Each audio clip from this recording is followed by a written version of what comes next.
Alert, alert, there is drama on the timeline as usual. There is drama on the timeline. It's time to talk. Don't play with me. Don't play with me.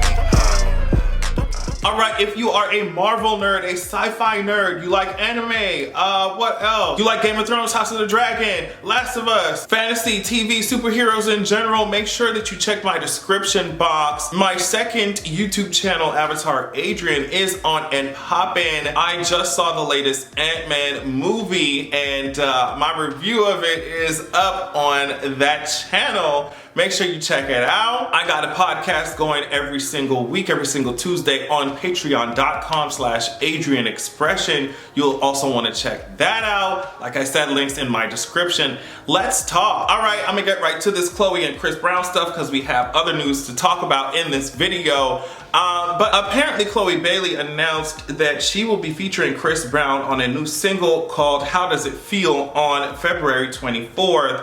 And to me, just from seeing people's reactions, it got kind of a similar reaction that Normani got that one time when she worked with Chris Brown. I don't even know the name of the goddamn song. Now, before we even get to discussing that, I want to make sure that you know that I don't give a fuck about none of y'all bringing up, oh well, Rihanna was so long ago, because the main point is that Chris Brown, all you have to do is look it up, is a repeat abuser, and that's just it. I don't have a colorist. I don't have to go into that shit with y'all. Those of y'all who get it, get it. Those of y'all who don't get the fuck up off my video. That's just it. Especially not when Google is sitting right there. I think there's so much going on. First of all, I don't understand why some of these people act like Chris Brown is the only male R&B artist to be doing anything ever. I'm just like, as many people on my Twitter said, Josh Levi was sitting right there. Y'all act like Usher don't exist. I don't know what's, I mean, I don't get it. And to me, Chris Brown is not that, like,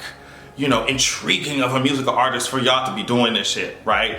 The second thing is, you know, you gotta understand why Normani and Chloe fans would be disappointed that, you know, you choose somebody when there's so many other people out there like Chris Brown to be collaborating with, especially when you consider the kind of market that you're trying to go after.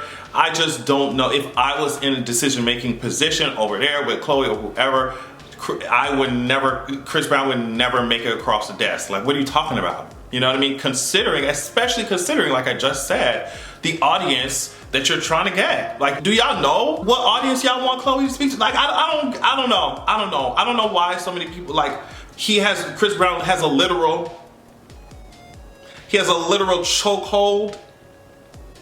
Too soon? Apparently fucking not. Apparently not. He has a literal chokehold on some of these artists, on some of these people. I don't get it.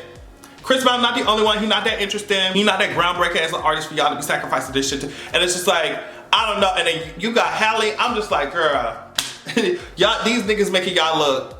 You know what I mean? I don't get it. Matter of fact, just get back in the studio. Y'all, both y'all, time out. Time out. Matter of fact, put down your pens and pencils. The test is over. Y'all pack it up. Chloe and Halle, you in the back, Chloe and Halle? Y'all two, go back in the studio.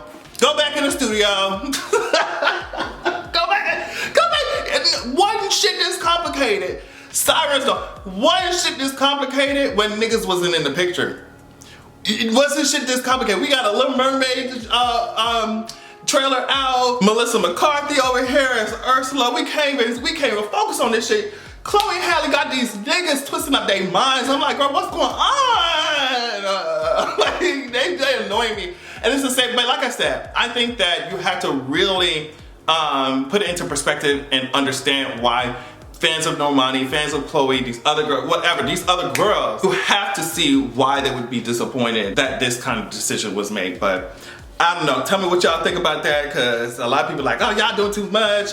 And it just sucks that a lot of times people's name in Hollywood, in the music industry, sometimes just matters more than and it's not even like this person just made one mistake or did one mistake or did one stupid thing or did a couple stupid things. Like, they are a repeat abuser. Does that make sense? You know what I'm saying?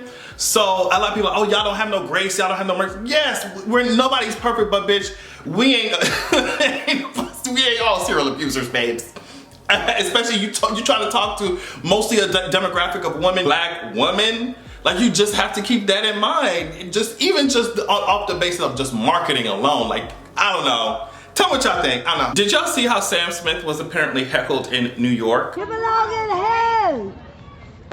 Sam Smith belongs in hell! You demonic, twisted, sick bastard! Leave the kids alone, you sick fucker! First record. So yeah, you heard this woman calling Sam Smith a predator, just saying he belongs in hell, blah, blah, blah, blah, blah. A lot of you straight people have so much heat for queer artists who are adults making art for adults. Why don't you camp outside the Southern Baptist Convention? Why don't you go to some of these churches? Why don't y'all bitches be in the Catholics DMs? Why don't y'all hoes be in the Pope's, be so pissed at the Pope? Y'all need to visit some of these motherfucking pews and pulpits and leave these queer artists who are adults making art for fucking adults, leave their asses alone. Y'all will see grown people living their grown-ass lives, making their grown-ass art for grown-ass people, doing things with other grown people, and then all of a sudden y'all talking about, oh my God, a predator. How? And that language is so damaging and so fucking dangerous. You got all these people looking at Sam Smith and as you like call them a fucking predator. Like y'all don't care about the lives of queer people.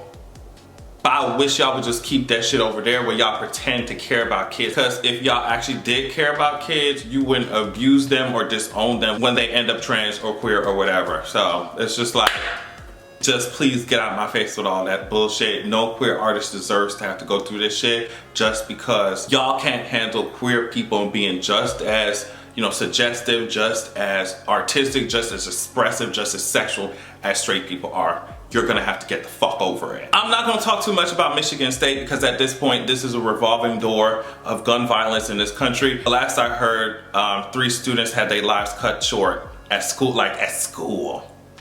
But like I said, I'm not gonna talk too much about it. We all know what happened. I want to just put this student's TikTok in here because I thought it was absolutely crazy. So the reason I'm making this video right now is because it is almost 1 a.m. and I am currently directly across the street from where the shootings at Michigan State occurred. I am 21 years old and this is the second mass shooting that I have now lived through. 10 years and 2 months ago, I survived the Sandy Hook shooting. And when I was crouched in the corner in school in Newtown, Connecticut on 12/14/12, I was hunched in the corner with my classmates for so long that I actually got a PTSD fracture in my L4 and L5 in my right lower back. I now have a full-blown PTSD fracture that flares up anytime I am in a stressful situation or anything occurs that's aggressive like that. The fact that this is the second mass shooting that I have now lived through is incomprehensible. We can no longer allow this to happen. We can no longer be complacent. Yeah, imagine surviving that kind of shit 2 times and everybody's just going on like, okay, well, thoughts and prayers, thoughts and prayers, thoughts and prayers, thoughts and prayers, thoughts and prayers. Like, the type of trauma with that shit, and then this country really expects you to go back to school, take your ass right back to class, take your ass back to school, enter the workforce like nothing fucking happened. It's ridiculous, inhumane. Obviously, we can't prevent every single one from happening, but for some reason, the United States, it seems to be such a prevalent issue in this country. Meanwhile, other countries have handled gun violence differently and seen different results, and we just like, oh, I don't know what to do. Hate it. Okay, we can end the video on this. Remember remember we was talking about these UAPs, UFOs, whatever, these balloons and shit. One of the balloons apparently might have belonged to this, hobby club that was flying balloons around and shit. So listen to this, okay? Hobby Club's missing balloon feared shot down by United States Air Force. And that's what I saw. This one's coming from Politico. A hobby group may have been the answer to what the United States shot down over Canada last week. The FBI has reportedly reached out to an amateur club in Illinois that flies high altitude balloons. So after Biden was on Thursday, he was just like, we don't know what we shot down in the skies over North America, because Air Force jets took out 3 car-sized flying objects. He did, however, say they were most likely balloons. As it turns out, there's a group of hobbyists in Illinois that says one of their balloons is missing. The Northern Illinois Bottle Cap Balloon Brigade, in a blog post that was first reported by Aviation Week, says one of its balloons went missing in action. In the same region, the US military shot down one of the 3 unknown objects. The brigade flies pico balloons, and if you don't know what they are, hopefully I'm pronouncing that correctly. Pico balloons, by the way, are balloons equipped with trackers that can measure temperature, humidity, pressure, or wind current. Biden said the intelligence community's current assessment is that these 3 objects were most likely balloons tied to private companies or recreational research institutions studying weather or conducting other scientific research. So I just thought that was interesting because we was talking about it and I was just like, girl, I don't think that these shit's no UFOs. Like, maybe there may be other instances of like weird drones, UAPs that people are kind of like wondering how they fly the way that they do, and those are different, but like the uptick in reporting, I was just like, girl, I don't think that these shit's no fucking UFOs, girl. I don't think they know UFOs. And this amateur group talking about, girl, we think the United States might have shot down our shit, girl. That's it, it's crazy, this is crazy.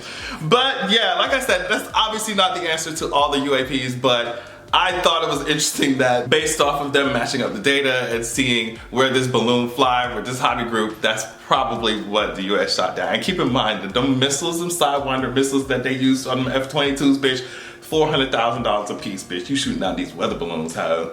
Bitch, do not start them student loan repayments back up, bitch. Don't play with me.